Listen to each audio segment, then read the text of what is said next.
yang sama-sama kita hormati Al-Ustaz Muhammad Ali MHI yang telah hadir di tengah-tengah kita, yang saya hormati bapak-bapak, ibu-ibu, adik-adik jemaah Masjid Al-Ibrahim yang dirahmati Allah Subhanahu wa taala, yang mana seperti biasa kita setiap minggu subuh melaksanakan ceramah agama yang mana akan disampaikan oleh Al-Ustaz Muhammad Ali. Kepada Al-Ustaz kami persilakan.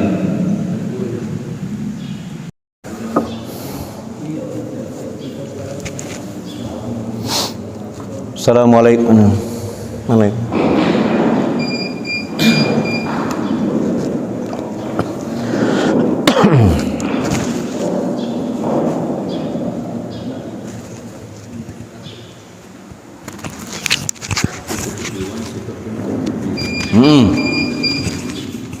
Lengkap.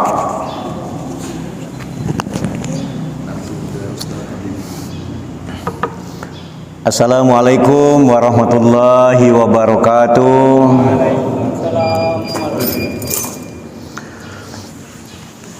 Subhanallah walhamdulillah wala ilaha illallah wallahu akbar.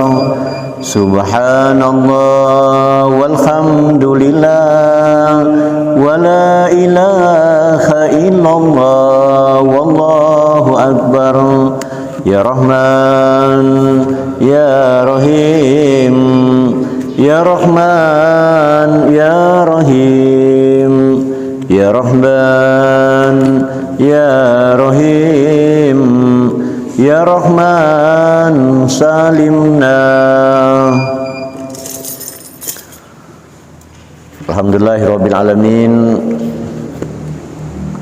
Salatu wassalamu ala asrofil anbiya'i wal mursalin wa ala alihi wa sahbihi ajma'in.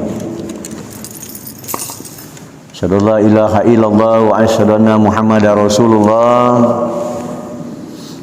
Allahumma sholli ala Sayyidina Muhammad wa ala ali Sayyidina Muhammad.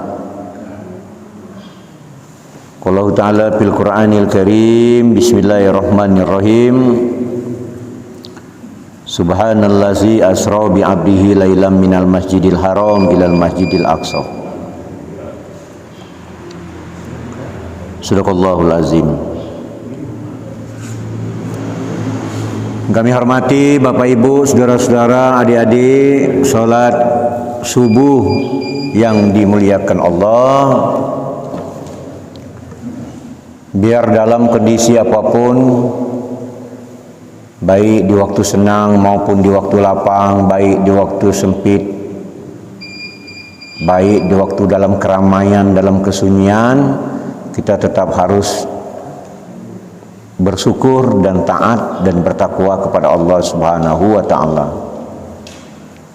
Kena dekati pilihan lain bahwa kata Allah, tidak kujadikan jin dan manusia itu kecuali untuk taat dan menyembah kepadaku, kata Allah. Jadi kata pilihan jin dan manusia. Jadi jin juga banyak yang taat. Jadi kita kalau ngomong jin Islam, jin dak Islam.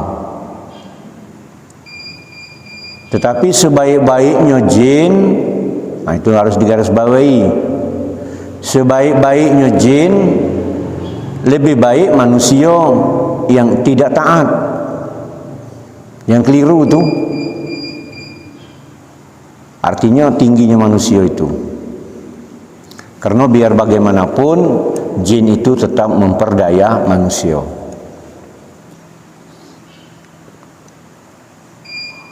Ya, dia hadir juga di sini. Nah, laju kajian itu laju. Ya, tapi tidak kejengoan, kabur. Yang jin Islam tadi, dia senang hadir majelis-majelis. Dan kita sholat itu ada juga dia ngikuti banyak, tapi kita tidak kejengoan. Nah, itu kajiannya lain itu. Kalau ngaji itu laju ada yang tidak berani ke masjid. Salawat dan salam kita aturkan kepada junjungan kita Nabi besar Muhammad sallallahu alaihi wasallam yang telah tentunya membawa kita dari alam yang gelap gulita dan sekarang kita berada di alam yang terang benderang.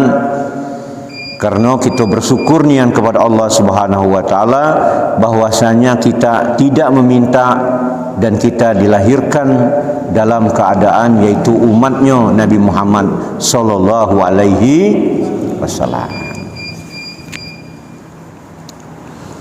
Jadi kalau pagi-pagi minggu tu kamu tu remaja-remaja masjid itu ajak yang lain-lain tu meramikan masjid ini. Kena yang tua-tua ni tahulah dewe adik-adik. Namulah tua kan. Nah yang sikok yang sini galak sini mungkin kurang sehat. Kurang sehat kan beliau ni pasti. Ya, Lilik Fauzan mungkin kurang sehat. Memanglah terakhirnya. Kita doakan semoga dia disembuhkan dan kami yang tua-tua ini digagahkan pula kan. Dan tinggal lagi kamu yang adik-adik inilah untuk meramikan masjid. Jadi kalau tiap minggu kamu hadir di majelis, tiap minggu di sini, terlama lagi Jumat kamu merayap tempat lain di mana majelis datang, itu luar biasa itu. Bahkan bukan berarti tidak perlu mondok lagi, langsung mondok sekalian. Tertempa dewek oleh ilmu yang langsung dari para ustaz-ustaz ini kan. Kira-kira yakin tak kira? Kira kebenaran itu? Pasti ngalir sendiri. Maka ada ulama besar di Palembang itu sudah almarhum dan semua orang tahu, bukan lagi seluruh Sumatera Selatan, hampir negeri ini. Bahkan anak angkatnya pun SBY. Nah bayangkan Kiai Zain Sukri itu dulu waktu dia mau ke pesantren di Jombang itu tempat Hasyim Asy'ari, nah itu lebih kurang dia itu tidak punya apa-apa, bahkan kurang, bukan tidak setuju oleh orang tuanya karena orang tuanya tidak mampu tadi. Makanya perjalanan jauh dari Palembang sampai Jawa Timur itu dia estafet. Saking nekatnya nak nyari ilmu di sana. Estafet naik mobil pindah sini sampailah ke Allahu Akbar, sampailah ke pesantren Jombang itu tempat Hasyim Asy'ari. Itu cerita dalam bukunya. Ya mudah-mudahan kita doakan ya. Beliau ilmunya bermanfaat. Nah aku termasuk banyak belajar juga dari dia. Jadi kemudian dia bilang kesana tu bukan nak belajar ilmu. Kalau nak belajar kaki ada bayarannya katanya. Tetapi apa dia datang setelah datang ke sana ngadap sang kiai tadi, aku nak bergawi di sini. Kiai, aku di sini nak bergawi, kalau ada ilmu-ilmu yang dapat kuserap. Tapi aku yang pertamanya aku nak bergawi di sini, tak digaji, tak apa-apa. No, nyapu di pesantren dan segala macam. Akhirnya karena dia orangnya baik tadi, orang yang taat tadi, nah uji Hasyim Asy'ari, kau sekarang ikut aku baik. Kemana aku pergi, kau melok. Mawa sendal, mawa apa, mawa tas, pokoknya setiap Hasyim Asy'ari itu pergi nak ceramah dakwah, Kiai Zain Sukri ini waktu masih kecil kan, ikutlah dia. Jadi dia tu tidak belajar pesantren dengan di situ, tapi ngelok sekiai tiap kemana dia pergi. Kiai dadu di pesantren, Kiai ceramah dekatnya, ngurusi segala urusannya sampai dia pergi kemana-mana. Rupanya ilmu yang didapat lebih dari orang yang mondok di situ. Sedangkan yang mondok tu tidak banyak perlu ketemu dengannya. Yang guru ngajar tu banyak yang lain. Ini langsung Kiai Hasyim Asy'ari langsung. Jadilah dia sebagai ulama yang luar biasa. Banyak buku-buku tasawuf dia. Allahu Akbar. Ya mudah-mudahan ya keberkahan dari ilmunya lah aku baca juga ngomong seperti ini ya. Allahu Akbar. Itu waktu SBY jadi panglima di Palembang, wah seringnya datang ke rumahnya Kak. Dipeluk, disujud, sampai terakhir SBY nyalon presiden, nak nyalon itu datang ke rumahnya Zain Sukri, dicium oleh Zain Sukri keningnya SBY itu. Langsung aku dia ngomong menang. Oh itu Kak, nang nian Berapa kali kak? 2 kali ya? Jadi presiden apa 3? 2. Lain tuh. Bapak Ibu yang kami hormati, karena ini masih di ujung-ujung habis nak masuk Sa'ban, tapi berkisar di mana-mana masih ada yang tertinggal, itu memperingati Isra dan Mi'raj. Aku juga kemarin-kemarin tuh banyak keluar, balik malam pergi ada ke daerah Meratara dia sampai ke Curup situ kan. Sampai terakhir tuh ceramah diajak di komplek Brigip 8 Pak. Yang di PUT itu.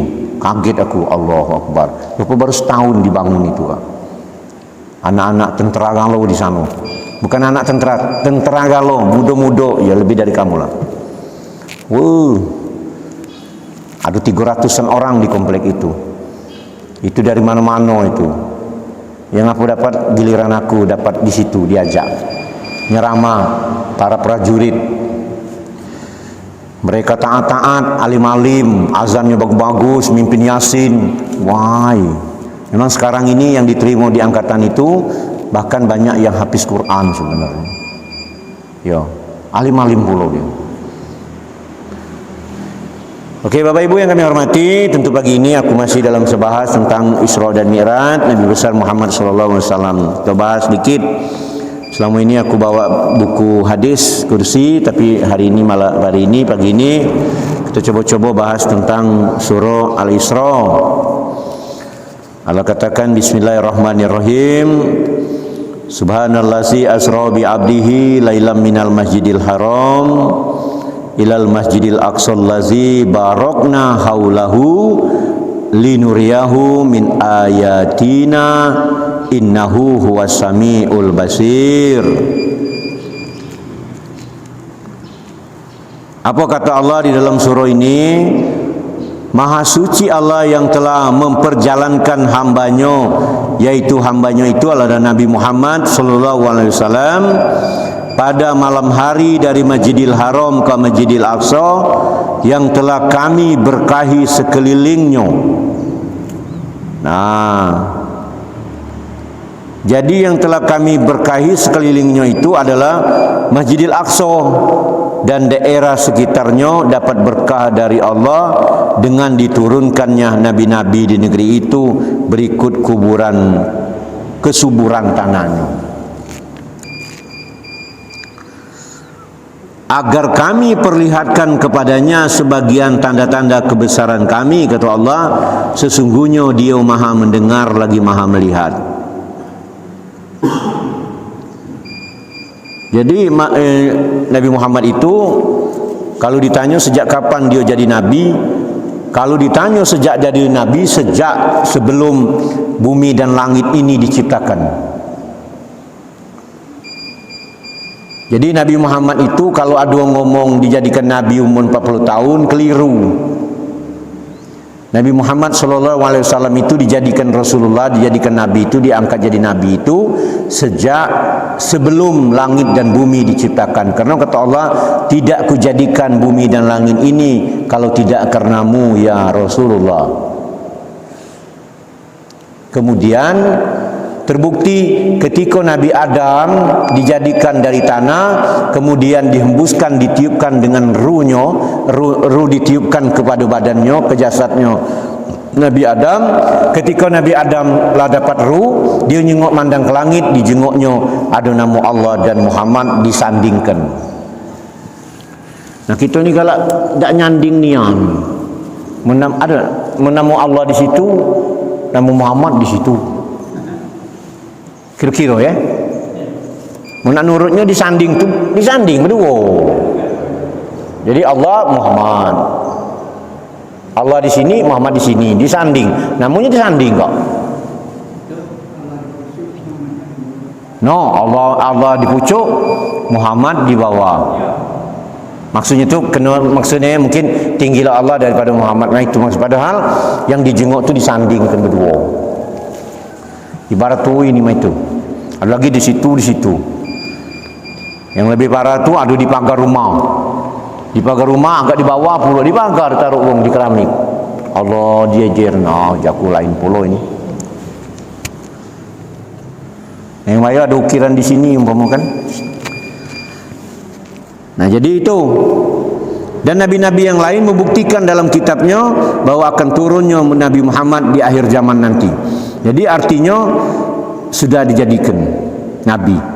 Kapan nabi itu sadar dia jadi nabi? Dia agak sadar kan?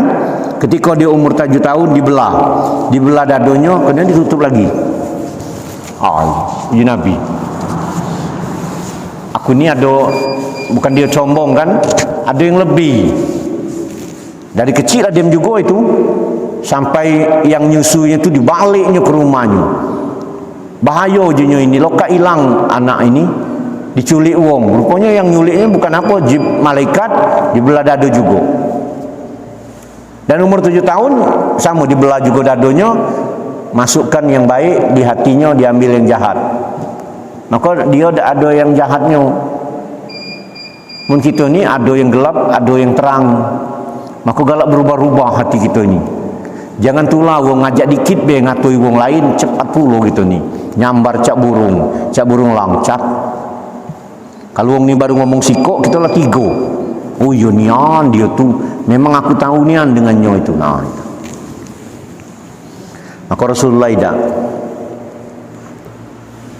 Kemudian Rasulullah, kita cepat baik, jangan sekedar ini kan aku nak bahas cuma ayat ini. Diperjalankan dari Masjidil Haram sampai Masjidil Aqsa. Nah, artinya perjalanan Rasulullah ini bukan dia berjalan dewek dari perjalankan. Jadi kalau kita sampai sekarang masih ragu-ragu dengan perjalannya Rasulullah itu dari Masjidil Haram ke Masjidil Aqsa, mungkinkah? Artinya kita iman kita lum nian tinggi dan akal kita masih lum kurang sehat nian. Jadi kalau akal yang sehat tu nerimo secara iman, kalau bahasanya itu nah. Karena zaman sekarang masih orang membahas itu. Apa nak dibahas lagi? Sekaranglah jelas. Nah itu kan. Kadang-kadang para ulama menjelaskannya bermacam-macam. Kak Burna pergi ke Jakarta bawa kopor, di dalamnya ada semut sembunyi dalam kopor. Kak Bur berangkat di Jakarta 3 hari, semut meloklah ke Jakarta dalam kopor. Apun balik ke sini, semut itu bercerita, ngomong semut-semut yang lain. Aku lah 3 hari di Jakarta. Mudi kau ni. Kapan kau ke Jakarta? Lah aku bukan berjalan dewek, tapi diperjalankan. Di mana? Tu aku sembunyi dalam tas itu no. Nah itu samalah seperti itulah. Saking kena nyontoh ke itu no. Kalau berjalan dewek makanya keliru. Ketika Nabi disuruh ngangkat kaki kanan, ngangkat, disuruh ngangkat kaki kiri, ngangkat. Kaget disuruh ngangkat dua-duanya. Uji Nabi tak sanggup, aku ni dah baca nak ngangkat dua-duanya. Aku tak percaya, berarti kau dah baca terbang. Nah itulah artinya kalau tak dengan iman dan takwa. Allahu Akbar. Nah di Masjidil Aqsa ini sepanjang perjalanan dari Masjidil Haram ke Masjidil Aqsa itu Rasulullah diperlihatkan dengan berbanyak macam dan mampir ada berapa kali itu. Ada mampir di tempatnya Nabi Musa di negeri Madian, ketika Nabi Musa dikejar oleh rombongan Fir'aun kena bunuh wong sana, dikejar, berlarilah dia ke negeri Madian, duduk di bawah pohon yang rindang. Nah, diajak stop di situ. Ditunjukkan oleh malaikat Jibril, disinilah tempat Nabi Musa duduk berteduh dalam perjalanan dari ketakutan itu, berlari, kecapean, duduk di situ. Itu di bawah pohon inilah uji Jibril. Sudah itu lagi berhenti di tempat di mana dilahirkannya Nabi Isa alaihissalam. Yang ketika itu Nabi Isa lahir di situ kan. Allahu Akbar. Banyak ditemukan perjalanan itu. Sampai ditemukan dengan seorang wanita diperlihatkan sekali lewat. Tapi itu dalam perjalanan itu gambaran sebuah dunia yang indah. Setelah di Masjidil Aqsa, rupanya Masjidil Aqsa ini rupanya sekarang pun jadi perebutan. Dan Masjidil Aqsa ini adalah merupakan daerah yang dimana banyak kuburan-kuburan para orang hebat, para wali Allah dan juga para nabi. Bahkan Nabi Ibrahim pun di situ dikuburkan. Allahu Akbar. Kemudian diperlihatkan di dalam Masjidil Aqsa itu di bawah, di mana tempatnya, mihrabnya Siti Maryam ketika dia disembunyikan. Jadi kita belum ke sana. Kak Bur belum Kak ke Masjidil Aqsa Kak ya? Ya kalau ada rezeki Kak laju kalau Kak. Tapi takut juga Kak ya? Katanya aman Kak di sana Kak. Dengar baik katanya. Kena Ustaz Muhammad Ali yang di Palembang itulah pernah ke sana. Ujungnya aman ujungnya. Cuman bukan nak izin tapi memang pisahnya lain kabarnya. Pengen juga. Rupanya di bawah Masjidil Aqsa itu jauh ke dalam, di situ jauh, sekarang lah bagus katanya lah, sudah ada keramik. Dulunya batu-batu. Nah di dalam gua itulah tempat di mana Siti Maryam anaknya Nabi Yahya Zakaria itu bersembunyi di sana, kena dia hamil dalam keadaan tak ada suaminya itu. Dalam kandungannya adalah Nabi Isa alaihissalam. Disembunyikan, jangan sampai jadi fitnah kan. Kata laki hamil. Tapi hebatnya setiap waktu makanan datang terus.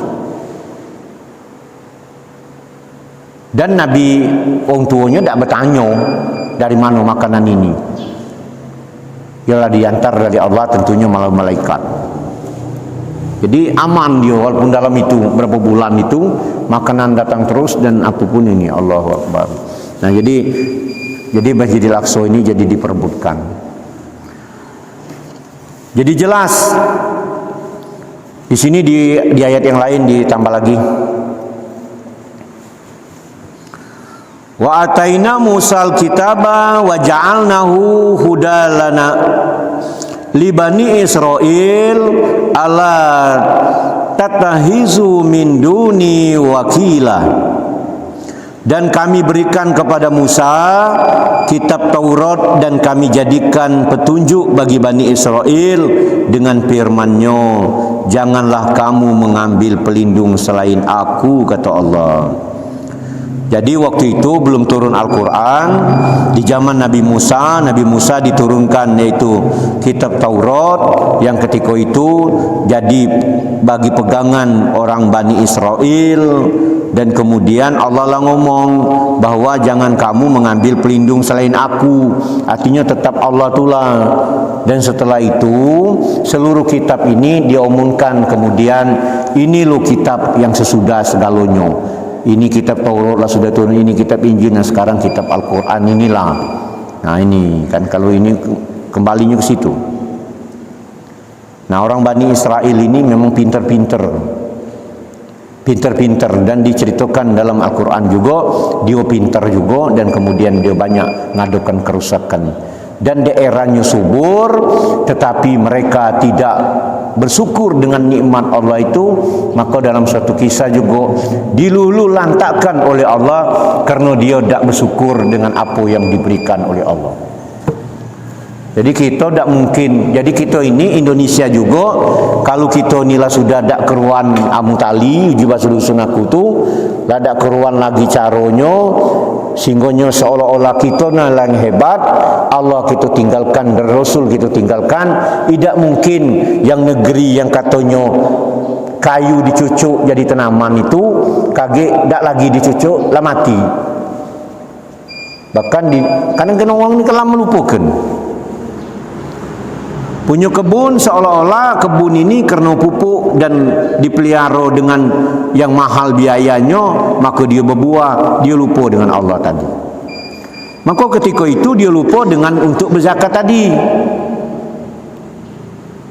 Yang zakat 2,5%, ada kajian-kajiannya ada 5%. Itu kan. Sebab kajian Basnas ini, kajian zakat ini, seandainya di negeri ini seluruh orang Islam ini berzakat, itu diperkirakan penghasilan setahun sampai 202 triliun lebih, Kak. Kalau seluruhnya ngumpul zakat itu. Nah kita Basnas Subuh Linggau baik, bahkan masjid ini baik belum ada OBZ gitu. Kalau di daerah Bengkulu sana, seluruh masjid-masjid ini Tak usah kan masjid yang lah besar macam kita ini, masjid kecil-kecil be, lado merek di depannya UBZ Masjid Aniyatul Rahimin, unit pengumpul zakat Aniyatul Rahimin. Boleh dibentuk di sini kak, boleh kita bentuk, cukup wong 3 baik, ada yang tersendiri maksudnya wong 3 baik, ketua anggap be wong 5 lah ya, ketua, sekretaris, bendahara, 2 anggota, 5 baik. Untuk apa ini? Satu, untuk mengumpulkan orang-orang yang zakat mal itu. Kedua, ketika bulan Ramadan, dialah yang ngerakkan untuk yang urusan zakat fitrah itu. Jadi tak ketua masjid tak repot pula kan. Dan itu bagus, dan SK itu mintalah dengan Basnas Lubulingau. Nah, ngomong dengan Basnas Lubulingau, nah kami wong belimo, inna kami wong itu BZ, tolong SK-kan kami. Nah, di SK-nya dari Basnas Kota Lubulingau. Tak dapat kita untuk masjid ini, buatlah papan di depan tu merek. Jadi bisa jadi mak ngomong cak kabur kan, ngitung kamu kan hasil dia cuci mobil berapa dalam sebulan, dapat duit umpama ini kan, arti mendapat duit 2 juta, uti 100.000, 2 juta, 2 juta berarti 50.000 untuk diserahkan dengan Basnas. Diserahnya dengan pengurus Basnas ini, tak repot-repot dia, tak pun nak bagi-bagi uang dia, diserahkannya di Basnas. Ada hasil dari awak. Itu contoh, itu namanya zakat mal namanya.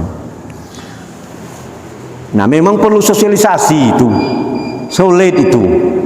Ya, sosialisasi, orang mensosialisasi itu atau kita yang nak disosialisasi ke, 2 kemungkinan.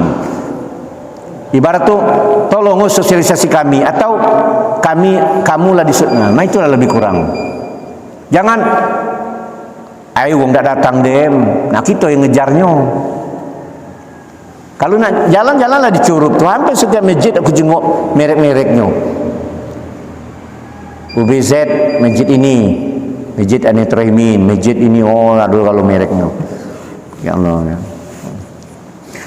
Bapak Ibu yang kami hormati, jadi yakinlah bahwa seluruh perjalanan Rasulullah itu adalah kehendak Allah dan seluruhnya diperjalankan oleh Allah, dan kita sebagai orang Islam yang beriman dan taat kepada Allah ini tetap yakin apa yang diceritakan dalam sejarah itu, dan jangan lagi kita berpikir yang tidak-tidak, karena soal urusan kejadian Rasulullah ini kita berpikir yang salah jadi pacak-pacak batal syahadat, kita jangan main. Kalau kita ngomong Nabi banyak istri, pikiran kita lain menghubung-hubungkan dengan dunia yang sekarang tentang nafsu dan segala macam. Kalau itu kita teruskan dan kita tarik, batal syahadat kita, jangan main-main. Iya, kena berarti kita ini lah dak nerimo, dak sami'na wa ata'na. Kami dengar, dak kami nganeng, kami nurut. Nah, memang ada kajian atiullah wa atiur rasul wa ulil amri minkum. Taat kamu kepada Allah, taat kamu kepada Rasul. Kalau taat kepada Allah dan Rasul dak kata pilihan ilu galau, dan wajib ditaati dan ditaati, dak kata pilihan. Tapi wa ulil amri minkum, dan pemimpinmu. Nah, pemimpin ni taat juga kita kalau pemimpin ngajak jalan kebaikan. Nah, kalau dia ngajak jalan yang tidak benar, terutama apalagi mengajak jalan untuk meninggalkan ajaran Allah dan Rasul, ya jangan nak dituruti. Jengok dulu kemana arah dia ngajaknya. Muni ngajak nyeberang lautan, lah tahu perahu tu kecil, masih nak dipaksakan, kelebu je kita. Badai datang, berenang tak baca, mati. Nah, sekarang kita jengok, jadi macam itu. Kita teruskan dikit, tambah dikit ayatnya, apa ini? Langsung ya.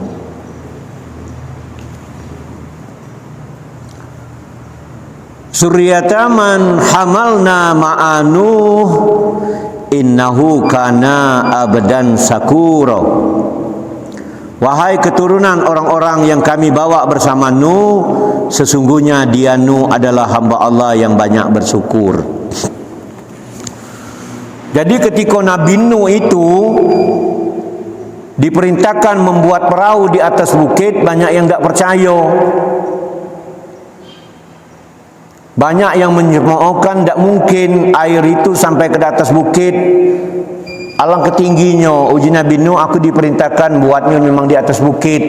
Kena diperkirakan air itu sampai air batu sampai ke atas bukit.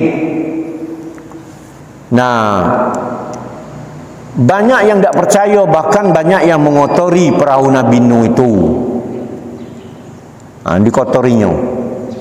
Yang hebatnya setelah dikotornya, lah penuh kotoran itu akhirnya jadi obat. Jadi kotoran yang dalam kapal Nabi Nuh itu, memang orang sana kan jahat waktu itu kan. Saking jeleknya, jahatnya, kerana Nabi Nuh itu dicemoohnya mangun buat perahu di atas bukit. Jadi orang penduduk itu disuruhnya, mohon maaf buang air besar kecil di dalam perahu Nabi Nuh. Air belum datang, dia pasrah Nabi Nuh, tak kasihan lawan. Ternyata ada seorang yang memang sakit stroke ringan lah ibarat tu, terpengkor-pengkor naik ke situ, masih juga dia nengkek di pucuk perahu tu. Iya nak buang air besar, kena soknya sakit yang tadi kelebu nyampak dalam itu. Setelah nyampak berkubang dalam kotoran itu, pas bangun stroke-nya baik. Nah baik ujungnya, nah jadi ubat ujungnya. Dikosoknya kalau seluruh badannya jadi obat. Akhirnya ngabari ke bawah bahwa kotoran di dalam perahu Nabi Nuh itu jadi obat. Laju wong sedusun tu datang galo, sakit mata nyolet mata, sakit tangan nyolet tangan, sakit kaki nyolet kaki. Akhirnya dibawa kak. Kotoran itu dibawa balik galo kak, dibersih ke galo. Allahu Akbar. Teko airnya disiram-siram, airnya dibawa juga. Ya Allah, kekuasaan Allah ya. Jangan main-main itu. Baik kalau dibersih lah sekapal Nabi Nuh dibersih. Kurang apa aja aku disiram dengan air, nah air itu dibersih ambil ke pulau. Dia untuk jadi obat wallahu alam. Jangan-jangan ditelannya obat batuk. Nauzubillah summa nauzubillahi min salik. Baru percaya, akhirnya grup datanglah air nah tenggelam galo, termasuk istri dan anaknya tak percaya diajak Nabi Nuh ke dalam perahu. Sampai ya anakku ayolah, akhirnya Allah turunkan firman-Nya, hai Nuh, memang itu anakmu tetapi dia bukan masuk dalam ajaranmu, tinggal kelak. Banyak yang selamat, yang taat selamat, binatang-binatang banyak juga yang ikut. Allahu Akbar. Tapi ini cerita guru aku, mudah-mudahan kebenarannya. Bahkan katanya anjing itu termasuk melo dalam itu. Bahkan anjing itu, mohon maaf ketika berhubungan macam lengket itu gara-gara ada nurut perintah. Kena jadi Nuh diam-diam, jangan banyak urusan. Yang mawa bini, yang mawa anak, yang mawa bini, laki bini, jangan dulu berurusan yang tu. Kita ni dalam keadaan khawatir di tengah lautan. Nah binatang tu slow dak slow. Tadi terjadilah seperti itu. Itu cerita tapi walau alam bisawab. Kebenarannya gak salah pula aku. Tapi mungkin baik. Iya. Salamun ala nuhin fil alamin itu dalam Al-Quran. Bahkan di dalam mucarabat itu untuk ketemu ular. Kalau ketemu ular ganas, tas, ular, bacalah apa? Salamun ala nuhin fil alamin. Selamat dan sejahtera kaum Nabi Nuh. Bapak Ibu yang kami hormati, mungkin itu dulu sebahas tentang dari mulai ayat yang Isra yang sering dibacakan oleh para qori yang katanya subhanallazi asra bi abdihi lailam minal masjidil haram ilal masjidil aqsal lazi barakna haulahu linuriyahu min ayatina innahu huwas samiul basir. Saya ulangi, Maha Suci Allah yang telah memperjalankannya hambanya Nabi Muhammad itu pada malam hari dari Masjidil Haram ke Masjidil Aqsa yang telah kami berkahi sekelilingnya, agar kami memperlihatkan kepadanya sebagian tanda-tanda kebesaran kami, kata Allah, sesungguhnya Dia Maha mendengar lagi Maha melihat. Ya Allah, ya. Kira-kira ada pertanyaan enggak? Banyak ini kalau nak diteruskan. Memang saya sekali aku ini lebih asik sebenarnya selain ini Kak, selain apanya tuh aku bahas hadis kan. Karena kemarin dijadwalkan aku ngurus hadis kan. Maka aku sering ngaji hadis kursi itu, tapi saya sekali kita seling-selingkan dengan bahas tentang Al-Qur'an ini. Karena asik nian kalau kita bahas ini. Jadi bahas ini nih sama hadis yang kubawa juga itu hadis kursi. Tapi kalau kita bahas Quran ini, yola maco nya dapat pahala, yo aku nyunguh huruf nya dapat pahala. Ketika aku menjelaskannya, mudah-mudahan banyak pahala dan berkahnya dan ilmu semakin bertambah. Kira-kira ada pertanyaan enggak sampai di sini? Belum ya? Yalah. Kak Jakaria, Ji, ada pertanyaan? Nah itu kena aku tuh. Penting Kak. Ular tuh ya Allah Kak, ngerinya Kak. Salamun ala nuhin fil alamin. Salamun ala nuhin, nu ada nama nunyo. Salamun ala nuhin fil alamin. Iya Kak. Kalau kita ketemu binatang buas, bacalah itu. Karena di waktu di perahu Nabi Nuh itu banyak binatang-binatang diselamatkan. Menetu habis, katanya lagi keturunannya.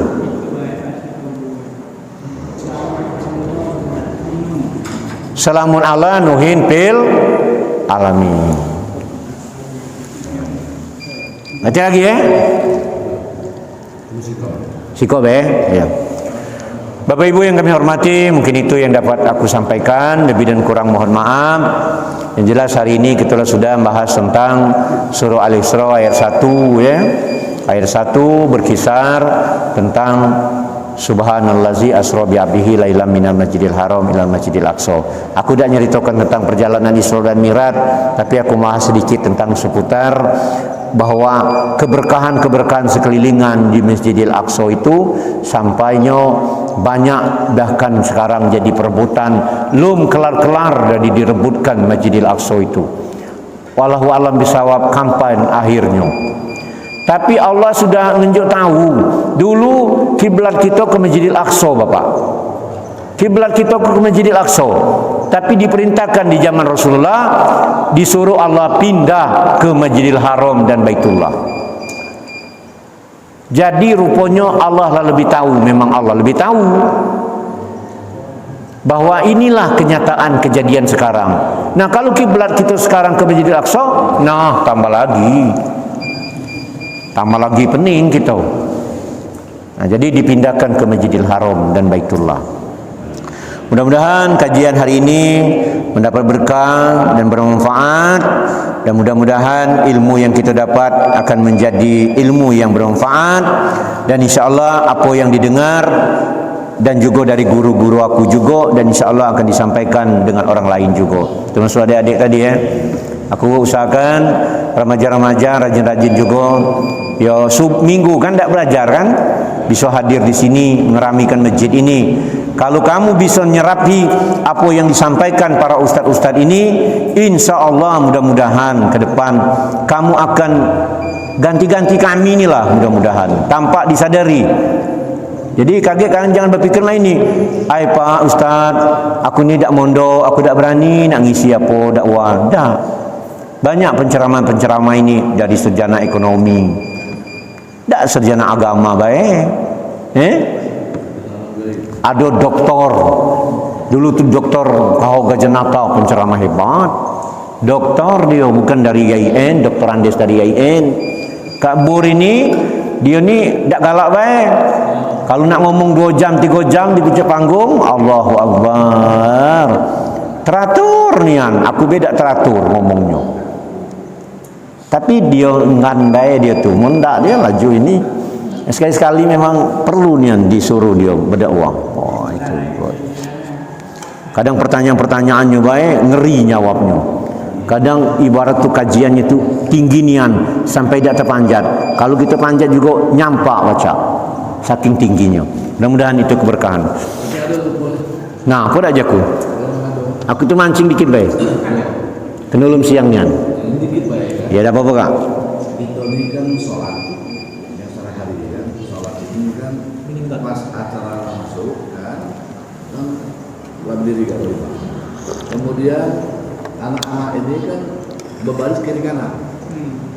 Misalnya Pak Haji Dawi atau Bunda Imam datang terakhir. Nah, apa kita membuat show baru atau mengikuti anak-anak yang baru tadi, yang kecil tadi, sampingan anak kecil tadi. Ada posisi kiri kanan masih ada tempat. Mana?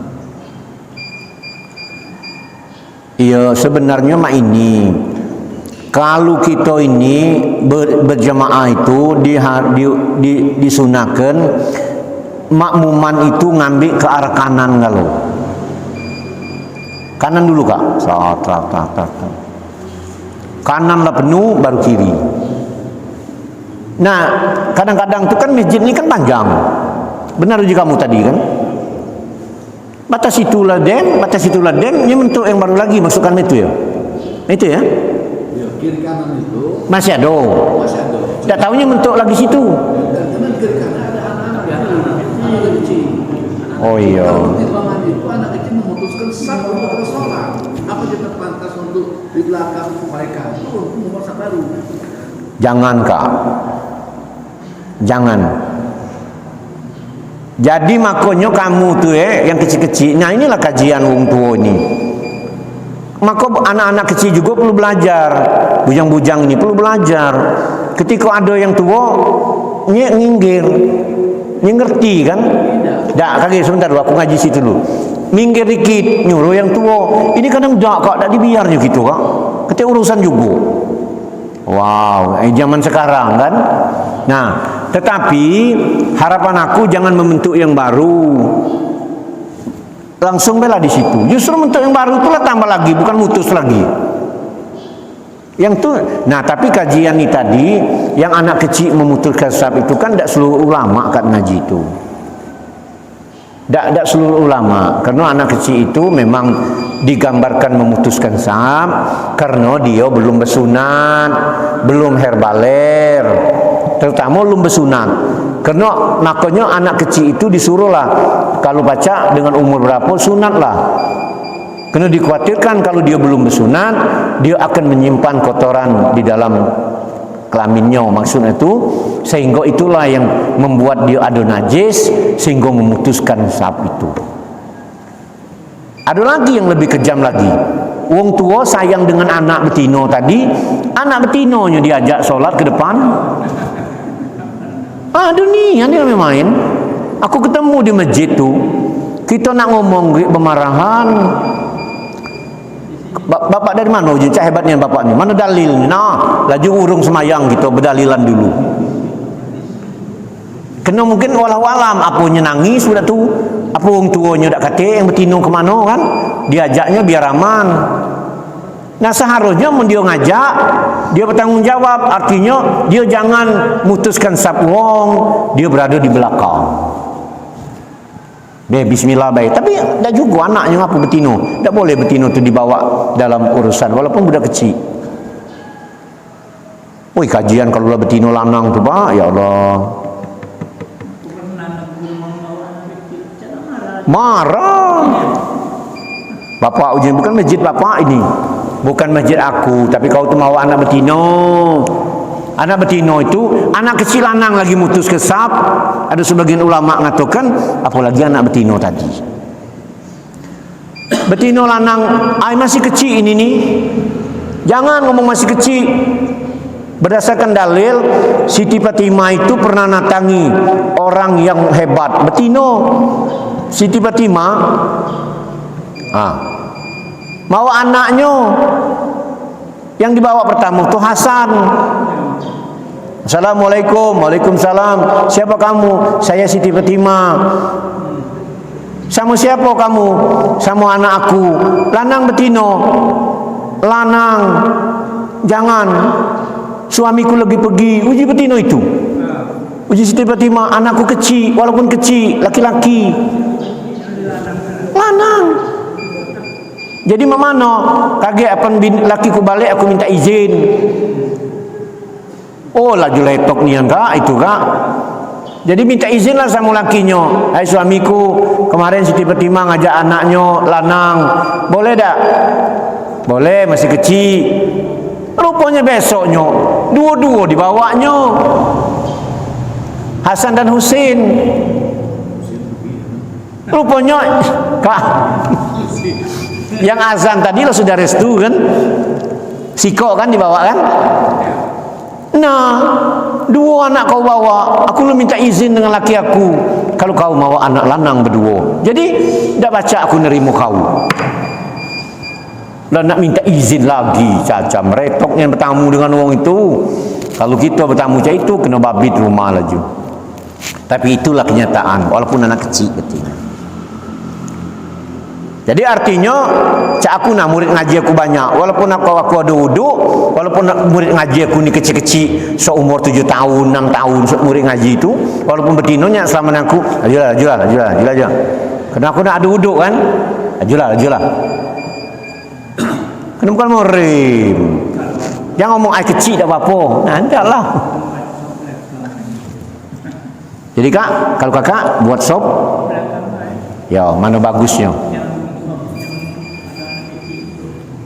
Oh nyambung budak kecil itulah. Jangan nyambung. Ragu ya. Iyalah tadinya. Kalau nyambung? Oh. Ya. Ya sudah. Jadi tergantung keyakinan. Aku tidak baca memastikan bahwa itu harus nyambung. Kalau aku lebih baik nyambung. Karena lah sudah kajiannya ada ulama yang ngomongkan boleh. Ada yang ngomong mutus sok. Tapi kalau nak ke sebelakang juga boleh. Ya, boleh membentuk yang baru lagi. Jangan baik laju gara-gara ada diputuskan di sebelah kanan ada anak kecil, sebelah kiri ada anak kecil, datang wong belimo, laju Allahu Akbar, asyhadu la ilaha illallah, laju buat imam baru. Nah jangan. Iyo, ada bahaya itu jangan main. Dah, yo, dem ya. Kita di situ. Aduh. Pembahasan Ustaz tadi Pak Ali kan kalau kita salaman dengan betina kan bakal. Karena ada juga hadis itu. Rasulullah juga pernah bersenggolan bahkan dia suami istrinya. Itu tanpa syahwat. Itu sah. Jadi kak, jadi mako kita ni imam mano. Kalau Imam Syafi'i becak mano bedalinyo, kena Imam Syafi'i itu banyak kehati-hatiannya. Maka dia batal wuduknya. Kalau Imam Hambali dan boleh yang seperti yang digambarkan tadi. Nah, yang cerita Rasulullah yang katanya dia mengambil uduk, bahkan memeluk istrinya, mencium istrinya, jangan neman dibawa tu, jangan dikabarkan. Kena Nabi, mun kita, Allahu Akbar, aku digawi kak. Jangan banyak ke urusan tu. Dia ngambil uduk, dia semayanglah. Dila so nak Aida, aku dak tek sahwat. Banyak kegawe tu kak. Ya? Iya. Allahu Akbar. Aida, aku dah kata yang penting kita ni dah kata sahwat. Yang bini juga ngapo? Wong ni nak semayang kan selalu dak selalu nak minta kata sayanglah kata dia. Ya itu yang ini. Kalau yang ditemukan Rasulullah, yo jangan disamakan. Rasulullah itu pun aku agak kurang mawakan itu. Walaupun itu benar hadis itu ya. Kebenarannya ada, tapi kurang berani aku ngomong karena akan membawa ini kan. Jadi aku juga baca, aku dah kata sawan, aku nyium bini aku.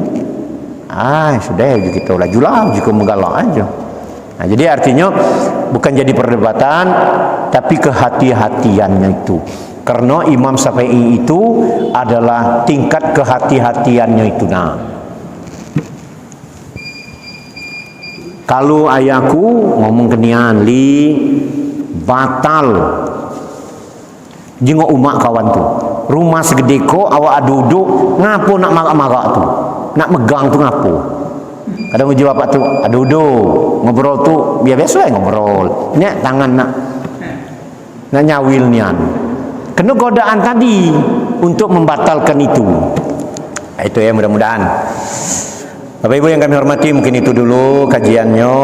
Tapi Kak, dua kemungkinan. Jadi tinggal lagi. Tapi Kak ada, kalau di Arab Saudi, di tempat yang ini kita boleh makai imam yang lain yang bersentuhan dengan bini, tidak apa-apa. Karena darurat. Itu pun aku rasa kalau kita nak bersentuhannya dengan kulit itu memang sengaja juga Kak itu Kak. Karena kita juga walaupun pakai ihram juga kan, kan kena kan ini kan. Tapi wong tu kan ibu-ibu tu kan pakai ini, lengkap pakaiannya. Artinya kalau dia sanggup dia nyenggol kita, nyela megang kita nian itu. Sekedar ini dia ada pelindung. Itu kan. Nah bini kita juga kan. Maka bini itu kan ada ikatan kain tu kan ada yang dibuat main ini kan. Ada setelan ni di gayanya, ada caranya. Untuk bini kita megang ini. Tidaknya nak megang bau ini. Megang siko kita terbuka tu. Tak disuruh ke situ, disuruh megang yang ini, untuk berpegangan dengan kita. Nah, kalaupun tersenggol, jauh nak ambil uduk, sementara putaran di waktu Masjidil Haram itu masih 5 kali putaran, maka itu hukum, itulah berjalan itu hukum yang maka imam yang lain tu boleh. Tak mungkin kita nak mutuskan yang tawaf 7 tadi, sehingga nak mutar situ ngambil uduk di ujung situ. Nah, ngulang lagi kita, ngulang awal lagi. Nah, tapi kalau untuk solat-solat yang lain, ketika kita bersentuhan, kita merasa batal atau buang air, buang kentut umpama kan. Nah, di sudut situ kalau umroh tu, nah tahu aku suasana haji mak mana sepadat apa, karena aku belum. Jadi kalau umroh kita bisa ngambil uduk di pinggir. Ada pakai air zam-zam tu bisa di dekat itu bisa. Kalau dah nak ke sanunian, ke jauhnian itu kan, ke isi berapa itu ngulang keluar lagi. Saya itu baik. Tapi bukan tak kata aku bukan menafikan dalil yang tadi Kak, yang Nabi pernah megang istrinya. Insyaallah mudah-mudahan dalil itu benar juga. Tapi menurut aku pribadi aku tidak sanggup. Nah kalau kabur dah tahu aku. Ya slow kan. Ya itu namanya itu. Ya itu. Ya oke. Bapak Ibu yang kami hormati, mungkin itu yang dapat aku sampaikan, lebih dan kurang mohon maaf. Mudah-mudahan bermanfaat bagi kamu dan adik-adik juga, semoga berkah ya, dan ngalir ilmu ini mudah-mudahan ya. Amin ya robbal alamin.